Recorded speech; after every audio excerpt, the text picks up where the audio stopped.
Patrick Cook here. Hey, before we get back into this keyframe issue, let me congratulate you for arriving at session 100.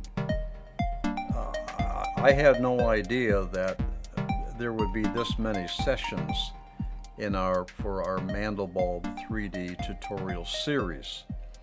I really didn't know how many sessions there would be, but there was at one point that I made a comment that I don't really care how many sessions there are, which, is probably right around 10 minutes per session. I don't really care, because if we're going to do this Mandelbulb 3D tutorial, we might as well do it, thoroughly.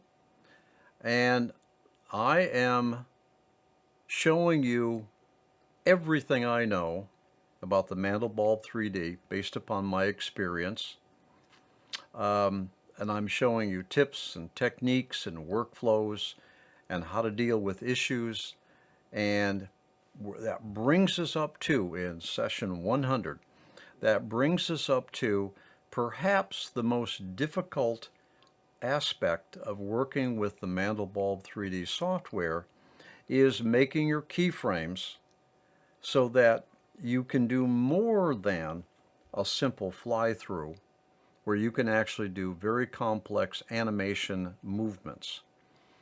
And we see now why we're getting a live, real example of why you keep your notes.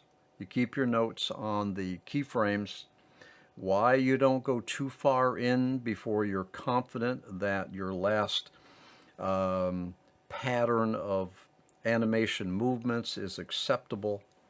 And of course, more fundamentally, we work on the graphic first. We work on the lighting after that. We work on the coloring after that. We work on the quality after that.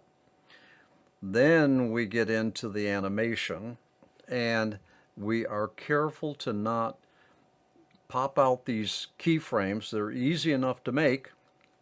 You navigate, you move, you keyframe, navigate, you move, keyframe, navigate.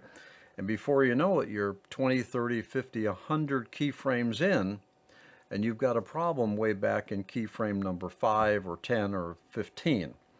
So, all right, now enough of the gabbing. Turning our attention back to our problem scenario. Let's look at this. Now, I'm rendering, preview rendering keyframes 4 through the last. And what I'm doing is I'm rendering these keyframes right here. Let's get this up here. All right, I'm rendering these keyframes right there. I'm rendering these keyframes here. There's my move, there's my pause, my stop. Okay, there's my forward turn. All right, let's see if we can find out where that sudden jerky move is. All right, there's my forward. The pause is okay. This one right here. End of my pause. Oh, it starts moving. It starts moving. All right, so right there. Okay, let's take control of this thing. Okay, right here. Okay, we got our pause, we come to the end, we come to the stop, we start moving forward again. That's good. And all of a sudden we kind of lurch forward. We lurch forward as we turn right.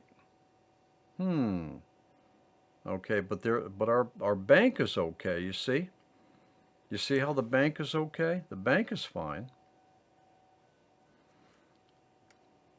It's like right here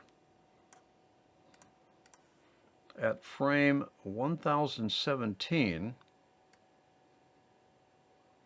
we suddenly lurch forward. Okay. Let's go up here and take a look here up in our animation maker. All right, here would be the keyframe right at 1200. All right, so this keyframe to this keyframe seems to be the issue. Why are we suddenly lurching forward?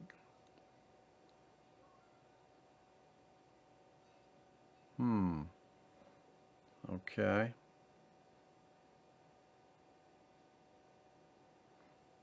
All right, if I stop right on that lurch right there, you see that little frame indicator, 1197, which would put us right in here somewhere.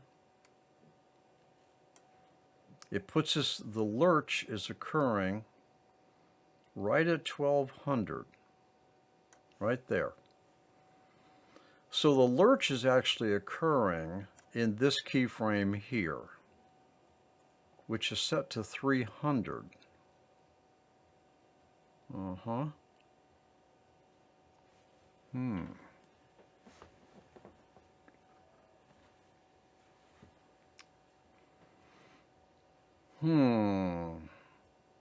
don't want a 300, do I? I don't want a 300. I intended to set these keyframes at 100 subframes so that I don't move too far, too fast forward. That might be the issue. These are 300 subframes. Okay. See, down here in my notes here, I'm indicating 100. All right. I'm thinking I've got 100 subframes there. All right. 1201 to 1300. 13. I'm thinking I'm only got 100 subframes, but I actually have 300. I wonder if that's it. All right. Now, you notice here, this goes back a couple sessions ago, we were talking about, why you do an OBS screen capture, because I can't change the subframes here with this preview window open. So here's the plan. I'm going to close the preview. I'm going to set these back down to 100 subframes because I really don't want that turn to happen really fast. I want it to be a nice slow turn. So hey, look, I'm learning how to do this keyframing in this particular scenario, just like you are. So you're watching this live. All right, let's do it. Let's close the preview, and I'm going to set this to 100. I'm going to go to this 100. All right, now I don't have to straighten out my notes because I thought that I was definitely going to have 100 between. Here's 300 between, and here's 100 between. So whatever happened up here, I overlooked. I know what happened. Yeah, okay, right. So when I took remember I deleted all the keyframes past, 5? And then I put new keyframes in. Well, I overlooked that. It defaults to 300.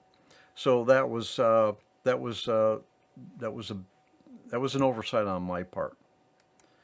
So what we're going to do is we're going to save this now again. Deleted keyframes after 6. We're basically starting over. Yes, overwrite it because my bad. All right, I actually failed to see that the default on new keyframe insertions was 300. I wanted 100. So we do it again, and we're gonna re-render this, end this session here, and I'm gonna re-render the preview, and I'll see you back in session 101. All right, I'll see you there.